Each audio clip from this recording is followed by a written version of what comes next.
ज्ञानाञ्जनशलाकया चक्षुरुन्मिलितं येन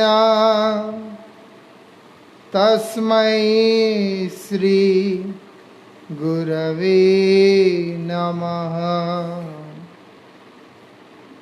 नमः ॐ विष्णुपादाय श्रीगौरप्रियमूर्तये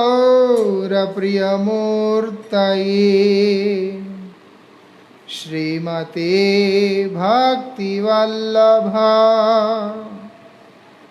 तीर्थगोस्वामिने नमः।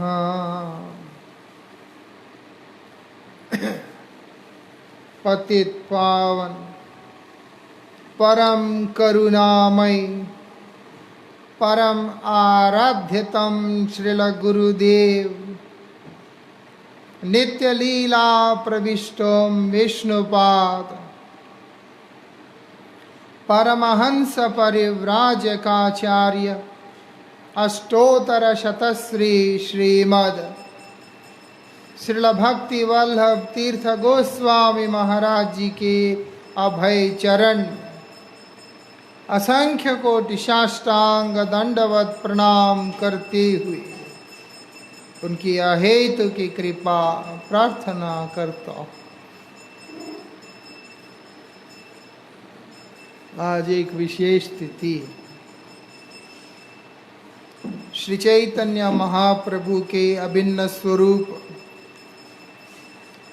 श्रीमन नित्यानंद प्रभु के अंश के रूप में जिनका प्रादुर्भाव हुआ है श्री वीरचंद्र प्रभु, उनका आज आविर्भाव वही प्रादुर्भाव वही ऐसा श्रीमन नित्यानंद प्रभु को और वसुधा माता को अंगीकार करते हुए वीरचंद्र प्रभु का आविर्भाव हुआ। गौर गणोद्देश दीपिका के अंतर्गत जो कि शिवानंद सेन के जो पुत्र हैं, महाप्रभु के विशेष कृपा पात्र कवि कर्णपुर गोस्वामी, उनके दर्शन से ये मालूम पड़ता है कि वीरचंद्र प्रभु कारणोदकसाई महाविष्णु का अवतार है। उनका दर्शन से ऐसा उन्होंने समस्त गौर पार्षदों को भगवान श्री कृष्ण चंद्र के लीला से ही आविर्भूत स्वरूपों के रूप में दर्शन करके वर्णना किया ऐसा। इसलिए उनका भाव को भी हम लोग स्वीकार कर सकते हैं ऐसा। नित्यानंद प्रभु तो संकर्षण है, बलदेव है, और संकर्षण से ही कारणोदकसाई महाविष्णु है ऐसा। तो इसीलिए यहाँ पर इस बात को बतलाया जा रहा है कि जो वीरचंद्र प्रभु है वो कौन है? श्रीमती वसुधा जो माता उनका और नित्यानंद प्रभु के पुत्र रूप में उनका अवतरण हुआ है। चैतन्य चरितामृत के अंतर्गत श्री कृष्णदास कविराज गोस्वामी वर्णन करते हैं, सर्व शाखा श्रेष्ठ वीरभद्र गोसाई तार उपशाखायत तार अंत नाय। वो साधारण भक्त नहीं है, साधारण प्रचार नहीं किया। नित्यानंद प्रभु की शाखा जितने हैं उनमें से जो श्रेष्ठ हैं वो वीरचंद्र प्रभु का शाखा ही श्रेष्ठ है ऐसा। वो नित्यानंद प्रभु की शाखा से है ना, पंचतत्व के सबके आगे आगे शाखाएं निकला, उनमें से वो नित्यानंद प्रभु के शाखा से है। उनमें से भी जितनी शाखाएं हैं नित्यानंद प्रभु के भी, अब जैसे प्रभुपाद जी से उनके जितने परिकरों ने जितने स्थापनाएं किए संस्थानों का, वो सब उतनी शाखा ही है, और उसके बाद उनकी उपशाखाएं, ऐसा।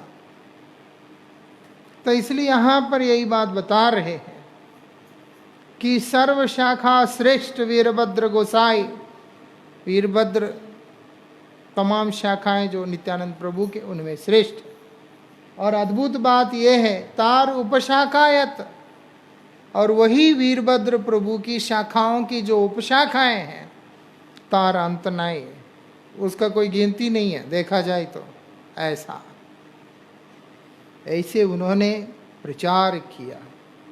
ऐसे वो माँ जानवा देवी से मंत्र ग्रहण करके उनसे मंत्र प्राप्त किया। ऐसा खेतूरी में जब नरोत्तम दास ठाकुर को 6 विग्रह जो मिले, कृष्ण, राधा कांत, गोपिका कांत, राधा वल्लभ, ये सारे विग्रह जब उनको मिला था, उस समय श्रीनिवास आचार्य को बोला गया था कि उनका अभिषेक करना है। विग्रह स्थापना तो होगा नहीं क्योंकि वो तो स्वयं प्रकट है। उनसे कहा कि अभिषेक करना है। नरोत्तम ठाकुर और श्यामानंद प्रभु को आदेश दिया था कि आप लोगों ने संकीर्तन करना है, और माँ अन्नपूर्णा बनकर स्वयं जानवा माता वो सारी रसोई का सारा कार्यभार उन्होंने स्वीकार कर लिया। जब वो रसोई कर रही है उसी समय वीरचंद्र प्रभु उनके सामने आए कुछ काम से। ऐसी परंपरा है कि रसोई करते टाइम सेवा में है तो सर ढकने का एक विधान है। तो जानवा माता के दोनों ही हाथ सेवा में, जैसे वीरचंद्र प्रभु आए उनके श्रीअंग से तीसरा हाथ निकला, उससे उन्होंने सर को घूंघट कर लिया।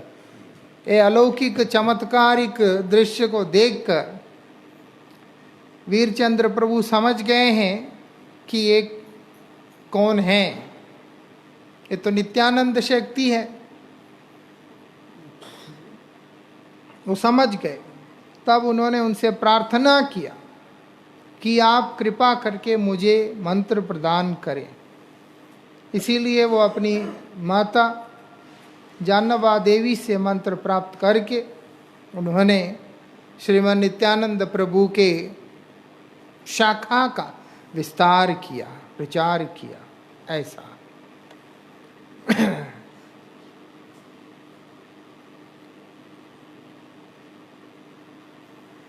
श्री वीरभद्र गोसाई स्कंद महाशाखा बोलते हैं नित्यानंद प्रभु के शाखाओं में से जो एक मोटा सा जो निकल रहा है, वो कौन है? वो वीरचंद्र गोसाई का शाखा है।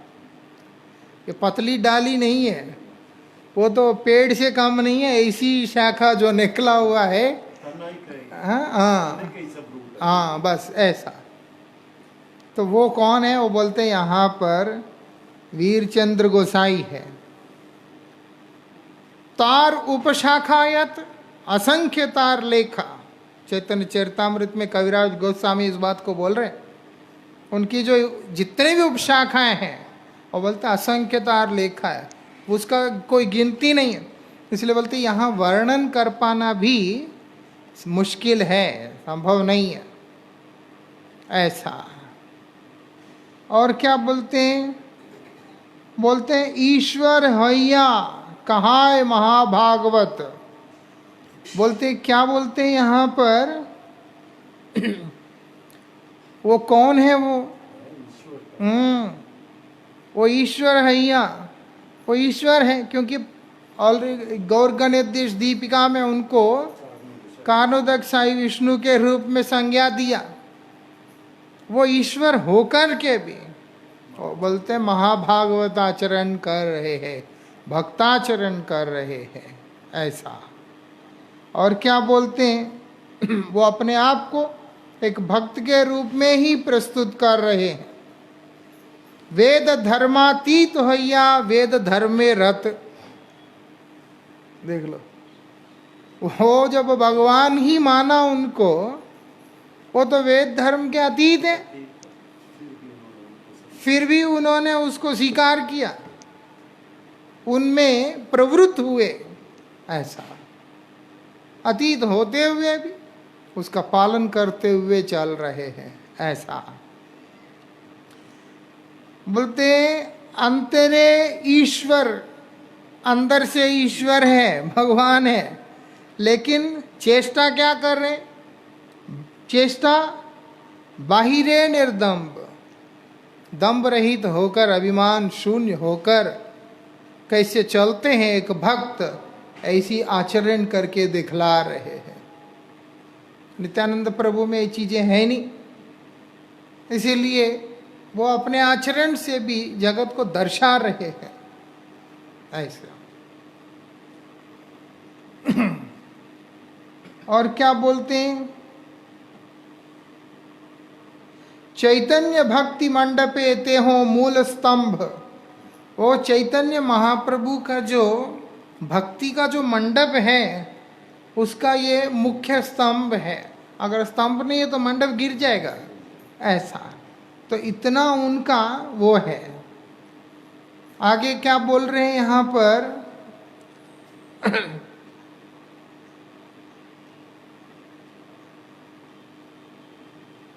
ये नित्यानंद प्रभु का, ये वीरचंद्र प्रभु का ही कृपा है। वो बोलते हैं ये वीरचंद्र प्रभु का कृपा है, जिसके चलते चैतन्य नित्यानंद गाय सकल जगते। सारा जगत अगर गौर सुंदर का नाम कीर्तन करता है, अगर सारा जगत श्रीमद नित्यानंद प्रभु का नाम की महिमा को कीर्तन करता है, वो बोलते हैं वो वीरचंद्र प्रभु का अतिशय कृपा है करके कविराज गोस्वामी बोल रहे हैं। सेई वीरभद्र गोसाई चरण शरण, वही जो वीरचंद्र प्रभु हैं, जिनको वीरभद्र भी बोल के संबोधन किया जाता है, उनके चरण में हम शरण ग्रहण करते हैं। क्यों करते? यहार प्रसादे है अभीष्ट पूर्ण। इनके कृपा होने से हमारा जो मन का अभीष्ट है वो पूर्ण हो जाएगा, ऐसा। एक साधक का मन का अभीष्ट क्या है? कृष्ण प्रेम, भगवत प्रेम की प्राप्ति ही एकमात्र अभीष्ट है, और कोई अभीष्ट है ही नहीं। अगर इसके अतिरिक्त और कोई अभीष्ट है तो वो भक्ति नहीं है, ऐसा। और अगर भक्त होके इन चीजों का अभीष्ट रखता है तो भगवान बोलते हैं मैं उसका अंतःकरण को शुद्ध करके उसके अंदर से वो मलिन वृत्तियों को निकाल के बाहर फेंक देता हूँ। और बोलते जे भजे अमार मांगे विषय सुख सही बड़ो मूर्ख। मेरा भजन करता है, मुझे प्राप्त करना चाहता है, लेकिन मेरे माध्यम से इस संसार के भोगों को चाहता हो तो मूर्ख है। भगवान बोलते हैं आमी तो विज्ञ, मैं तो मूर्ख नहीं है, वो मूर्ख है, मैं थोड़ा मूर्ख हूं। मैं उसको विष क्यों दूंगा? स्वचरणामृत दिया विषय भुलाए। मैं अपने चरणामृत देकर उसको भुला दूंगा, मैं उसमें फंसने ही नहीं दूंगा, मैं तो चल, ऐसा। भगवान ऐसे हैं। तो इसीलिए भक्त का एक ही अभीष्ट होता है, वो है अनुकूलेन कृष्णानुशीलन। बस श्री कृष्ण का अनुशीलन ही एक भक्त का अभीष्ट है। उसको कृष्ण चाहिए, कृष्ण प्रेम चाहिए, कृष्ण सेवा ही चाहिए, ऐसा। जैसे हम चर्चा कर रहे हैं, स्वरूप से जीव कृष्ण का दास होने के कारण दास की स्वाभाविक वृत्ति है अपने प्रभु की सेवा करना। जिसको अपने दासत्व का उपलब्धि है उसको तो सेवा के अतिरिक्त और कोई वस्तु का मांग ही नहीं है, वो और कुछ चाहेगा ही नहीं। ऐसा स्वतः चाहत नहीं रहेगा, क्योंकि उसको अपनी स्थिति की उपलब्धि हो चुकी है। ऐसा पैरेलल में वो ये भी सोचता है कि मैं ये भी हूं, मैं वो भी हूं, है ना। तब उसको लगता है कि मुझे ये भी चाहिए, वो भी चाहिए, जब यहां वो चीज ही नहीं है, क्लियर कन्विक्शन है। ऐसा इसलिए बोलते हैं यहार प्रसादे होय अभीष्ट पूर्ण। उनके प्रसाद से, उनकी कृपा से जो मन का अभीष्ट है वो पूर्ण हो जाएगा, ऐसे यहां पर बता रहे हैं। आगे क्या बोलते हैं, भक्ति रत्नाकर के अंदर, जो कि श्री नरहरि चक्रवर्ती ठाकुर के द्वारा विरचित है, वो क्या बोल रहे हैं। प्रभु नित्यानंदेर नंदन वीरभद्र। प्रभु नित्यानंद, नित्यानंद प्रभु के नंदन है, पुत्र हैं। कौन? वीरभद्र। भुवन पावन ये हो गुणेर समुद्र। ऐसा वो भुवन पावन है, इस संसार को पुनीत करने वाले हैं, पवित्र करने वाले हैं। ऐसा और गुणेर समुद्र, गुणों का अथाह समुद्र है, इतने गुण हैं उनमें।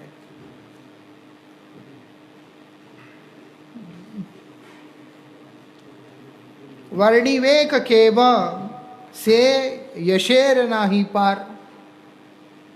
कौन उनका वर्णन कर सकता है? केव, कौन वर्णन कर सकता है उनका महिमा को? क्यों नहीं वर्णन कर सकता है? वो बोलते हैं से यशेर नहीं पार। उनका यश का अंत ही नहीं है। जिसका यश का अंत नहीं है उसका पार कौन पा सकता है? उसका कौन वर्णन कर सकता है? संभव ही नहीं है।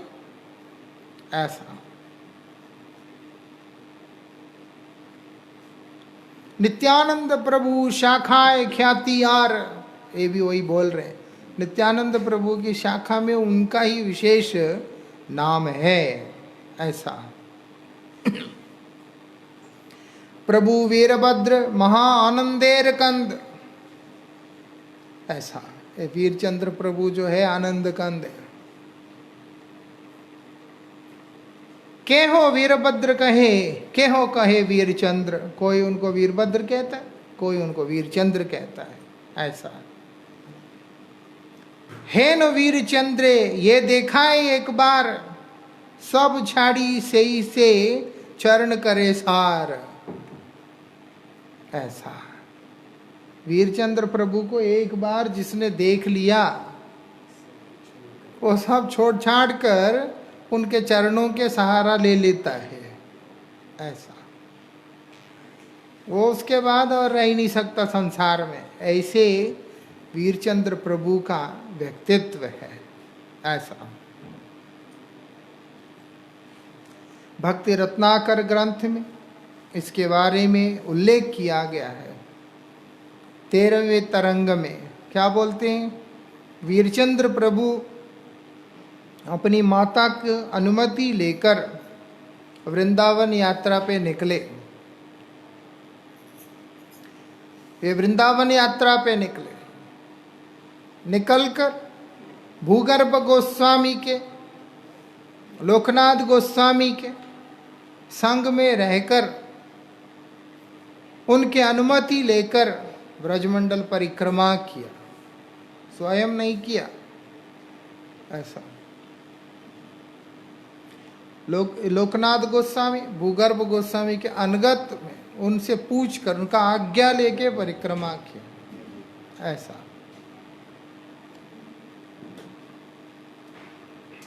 हम अक्सर सुनते रहते हैं श्रील भक्ति विनोद ठाकुर जी की ये वाणी, जिसमें बताया जाता है गौर अमार जे सब स्थान करल भ्रमण रंग, से सब स्थान हेरी बो अमी प्रणयी भक्त संग। प्रणयी भक्तों के साथ में ही जाएंगे तो ही लीलाओं का दर्शन होगा, अन्यथा लीला दर्शन हो नहीं सकता ऐसा। इसलिए इन्होंने लोकनाथ गोस्वामी और भूगर्भ गोस्वामी जैसे जो रसिक भक्त हैं उनका आज्ञा लेकर, मतलब है कि उनका आशीर्वाद को साथ में लेकर ब्रजमंडल परिक्रमा किया।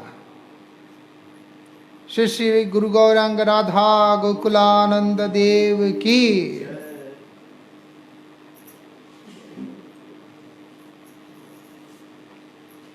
ऐसा ब्रज में पूरा दर्शन किया और खरदाहा में जहाँ इनका आविर्भाव स्थान है वहाँ श्री श्याम सुंदर का मंदिर भी है, भगवान श्याम सुंदर जी का मंदिर है। क्या बोलते, वहाँ पर वीरचंद्र प्रभु के द्वारा हस्तलिखित श्रीमद् भागवत जी के प्रतियां हैं वहाँ पर रखा हुआ है, ऐसे मानते हैं। परंतु श्री गुरु महाराज जी ने उल्लेख किया किसी किसी के मतानुसार वो नित्यानंद प्रभु का हाथ लेखनी है, वीरचंद्र प्रभु का नहीं है। लेकिन स्थानीय व्यक्ति, वो मंदिर के जो सेवायत गण हैं, उनका ये कथन है कि वो वीरचंद्र प्रभु के द्वारा लिखित है। जो भी हो, वीरचंद्र प्रभु का हो चाहे श्रीमद नित्यानंद प्रभु का, वहाँ भागवत का हस्तलिखित प्रतियां रखा हुआ है खरदाह के श्याम सुंदर मंदिर के अंदर ऐसा। और क्या बोलते हैं, वीरचंद्र प्रभु जिस पत्थर को लेके गए थे उस पत्थर से 3 विग्रह तैयार किया गया है। एक श्याम सुंदर विग्रह और एक राधा वल्लभ विग्रह और एक विग्रह है नंददुलाल। ये तीनों विग्रह वही मंदिर में सेवित हो रहे हैं आज भी। और जिस स्थान के ऊपर, मतलब जिस घाट पे, जिस स्थान पर उस पत्थर को रखा गया, उस स्थान का नाम है श्याम सुंदर घाट। उस स्थान में अभी भी वो है। और बोलते हैं उस स्थान पर खरदाहा के अंदर नित्यानंद प्रभु का आविर्भाव उत्सव जो है उसका प्रवर्तन वीरचंद्र प्रभु ने ही किया, जो आज भी चलता है ऐसा। और क्या होता है, वीरचंद्र प्रभु के समय में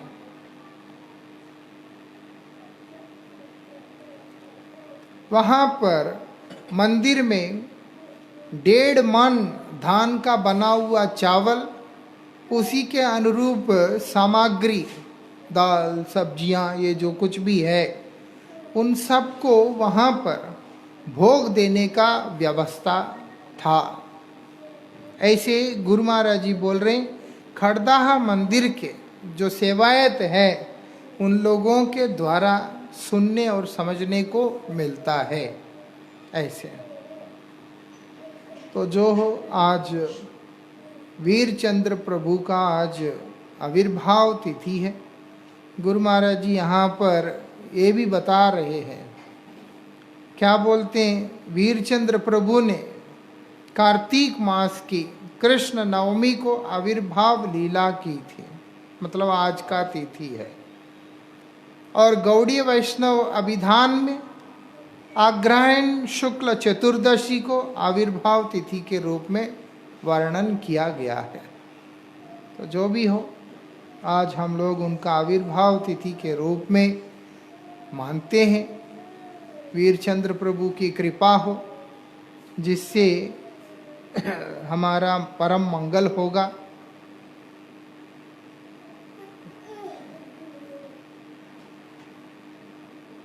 श्रील गुरु महाराज जी इसके बारे में इस प्रकार से बता रहे हैं।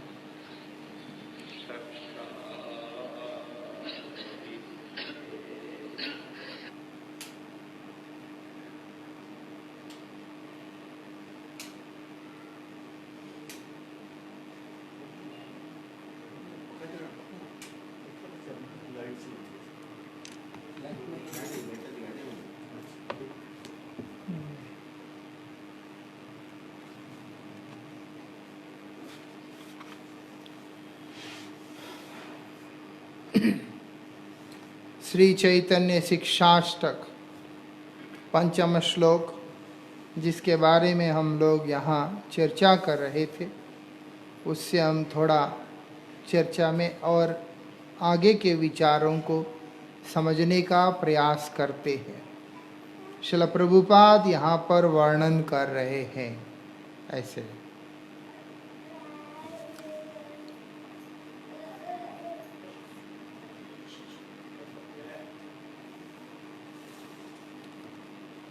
क्या बोल रहे हैं यहाँ पर? कल हमने श्रवण किया था, शुद्ध हरिनाम, शुद्ध हरिनाम संकीर्तन कब होगा?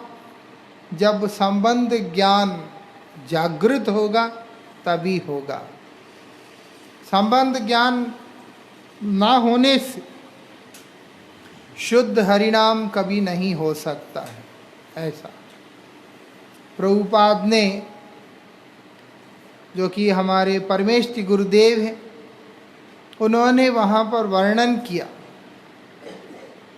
वैष्णव के में, प्रतिष्ठार तरे निर्जनेर घरे तब हरिनाम केवल कैतव। ऐसा निर्जन में बैठ के व्यक्ति हरिनाम करने पे भी वो बोल रहे हैं तब हरिनाम केवल कैतव, तुम्हारा वो हरिनाम करना भी कपटता ही है। क्यों? बोलते हैं प्रतिष्ठार्तर, प्रतिष्ठा का उद्देश्य बनाकर। वो क्यों होगा? क्योंकि संबंध ज्ञान ना होने के कारण होगा। जिसको ये संबंध ज्ञान है कि मैं गोविंद का अंश हूँ, उनका दास हूँ, तो उसमें किस चीज का अभिमान आएगा? जब वो संबंध में प्रतिष्ठित है। अब सुबह हम पूज्य महाराज श्री से सुन रहे थे, जिसके पास 10 रुपये है, उसके आगे अगर कोई करोड़पति आ जाए, वो कहाँ रहेगा? वो उसका दम्भ कहाँ रहेगा? वो अभी ऐसी अवस्था में प्रतिष्ठित हो गया है कि इसके सामने मैं नगण्य हूं। ऐसा, इसके आगे मेरा कोई मूल्य है ही नहीं।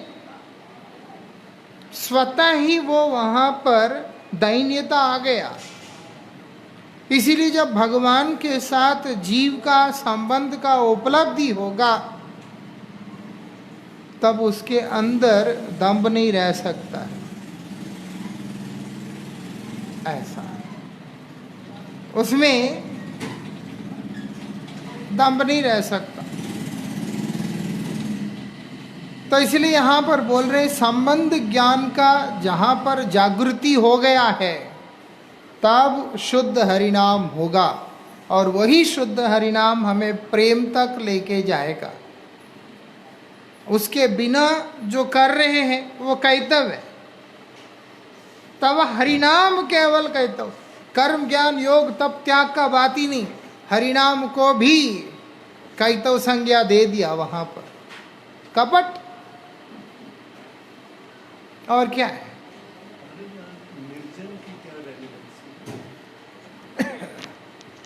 प्रभु जी, निर्जन को लेकर के जहां पर बात आता है, जहां पर सजातीय जन जहां है, वो भी निर्जन ही के अंतर्गत आता है। हमारा जहाँ निर्जन की जहाँ बात आता है, जैसे मौन हो गया, निर्जन आदि जो हो गया है, वो निर्जन मतलब वो जन है, वो स्थान है जहाँ पर कि कृष्ण विमुख जन नहीं है। ममोत्तम श्लोक जनेषु साख्यम, इसीलिए तो बोला उत्तम श्लोक जन जहाँ है, उनके संगति में शुद्ध निर्जन है ना? जिनका, इसीलिए मतलब सजाती व्यक्ति, ये जाति रस का जो व्यक्ति है, कि एक रस के जो रसिक व्यक्ति, और उसके बाद एक सिद्धांत के आधार पे चलने वाले व्यक्ति, निष्काम भाव से निष्काम साधन करने वाला व्यक्ति, ये सब लोगों का जो संग है वो निर्जन ही माना जाएगा। ऐसा कृष्ण विमुख व्यक्ति जहां पर है वो निर्जन नहीं हो सकता। वैसे निर्जन मतलब है कि जनता के शून्य, एकांत है, एकांत है। लेकिन यहाँ पर हमारा हाँ हाँ हाँ। अब जैसे मैं 2009 में मौन व्रत किया था, पूज्यपाद भारती गोसाई महाराज जी को मिलने वृंदावन गया। मैं बड़ा खुश हो के गया कि महाराज बोलेंगे कि तू जो है तप करके आया, बड़ा अच्छा किया, प्रशंसा करेंगे। मेरे दिमाग में यही था। डांट लगा दिया महाराज ने। महाराज बोलते मौन व्रत किया, कागज में लिख के दिया कि नहीं? मैंने बोला जी।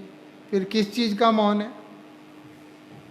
ऐसा वाणी को निरंतर भगवान के दिव्य कथा श्रवण कीर्तन में नियोजित करने को ही वास्तविक मौन कहा है।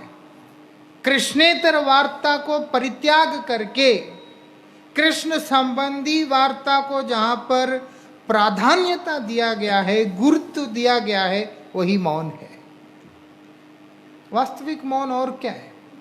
ऐसा महाराज जी ने ऐसे बोला और प्रभुपाद जी के वही विचार है, गुरुवर्गों का वही विचार है, श्री गुरुदेव का वही विचार है। ऐसा निर्जन बोल के अगर हम सभी को छोड़ के एकांत में चले जाते हैं तो हमारा पतन सुनिश्चित रूप से हो सकता है। भरत जी महाराज सभी को तो छोड़ के ही तो चले गए थे, वनवास में चले गए थे, किसी से भी मिलते नहीं थे, अकेले ही रहते थे। क्या हुआ? हिरण बनना पड़ा।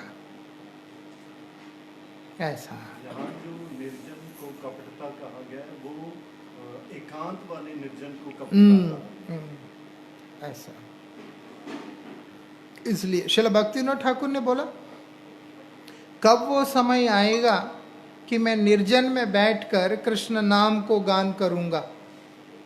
ऐसा प्रभुपाद जी बोलते निर्जने बसिए तवरी नाम केवल कहता।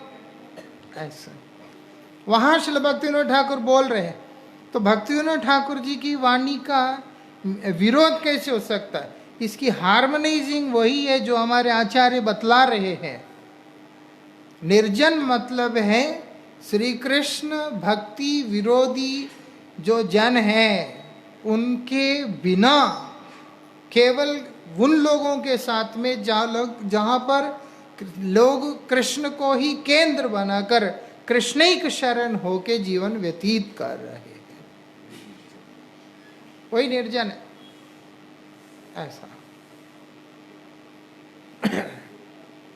श्रील भक्तिविनोद ठाकुर वही बोल रहे हैं।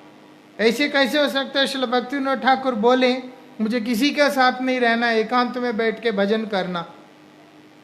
ये हो ही नहीं सकता। श्रील भक्तिविनोद ठाकुर ऐसे जो भगवान के परिकर जन हैं, ऐसे जो भगवान की आराधना करने वाले शुद्ध भक्त हैं, वो बोलते हैं उन लोगों की संगति में बैठकर हरिनाम करूंगा। मतलब उस स्थान में कोई विषयी व्यक्ति नहीं, कोई द्वितीय अभिनिवेश वाला व्यक्ति नहीं, ऐसा कोई भी व्यक्ति ना हो, बस कोई और वांछा कुछ भी ना हो। बोलते ऐसे भक्तों के बीच में बैठकर, ऐसे संगति में बैठकर मैं कृष्ण नाम कीर्तन करूं, कृष्ण सेवा करूं, ऐसा भाव। वही निर्जन है। इसीलिए जो दूध पीने वाला जो ब्रह्मचारी है बोलता है कि मुझे अंदर जाना है, उनको आने नहीं दिया। बोले चलो, उनका सांस आना चाहती, उनको बोला नहीं आने दे, चलो।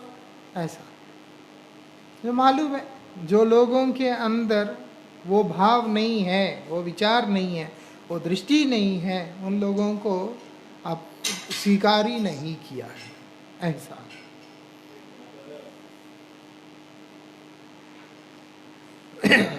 ऐसा बोल रहे हैं यहाँ पे। और क्या बोल रहे हैं?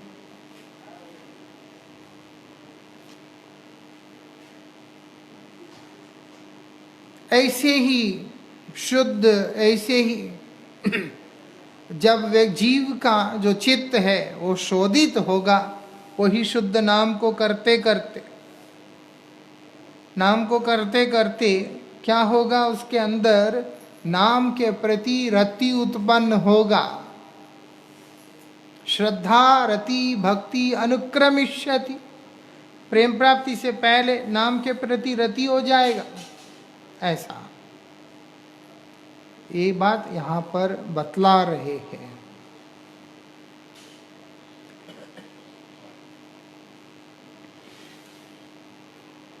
आगे क्या बोलते हैं, ये रति क्या है?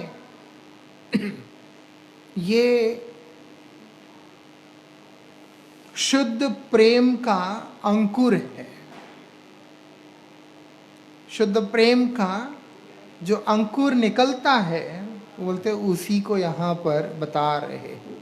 शुद्ध हृदय में जब शुद्ध नाम का संचार होता है, तब जाकर के वहाँ प्रेम का अंकुर फूटता है, वही रति है। ऐसा, इसीलिए हृदय को पहले शुद्ध करने की बात है। हम उसी को सुन रहे हैं रोज, चेतो दर्पणम मार्जनम, चित्तरूपी दर्पण को मार्जन करना होगा। ये इतना आसान काम नहीं है।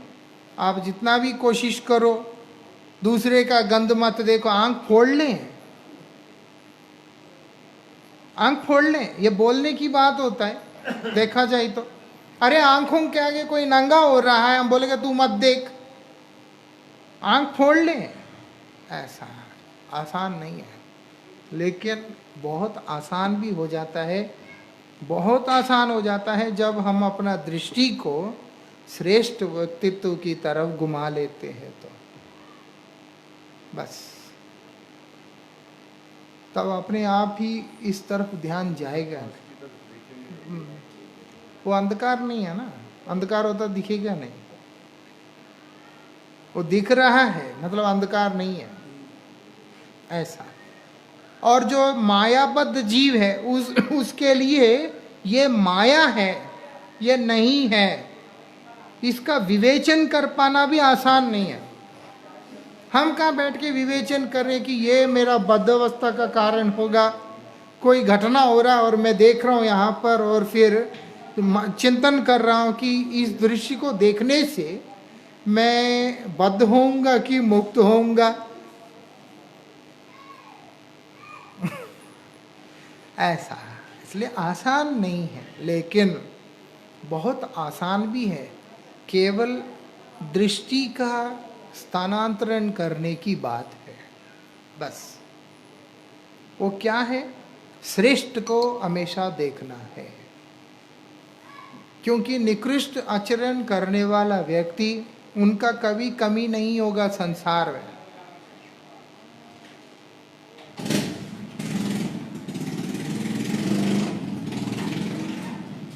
जैसे भाग्य फटा हुआ है, ऐसे बाइक के साइलेंसर फटा हुआ। तो जो हो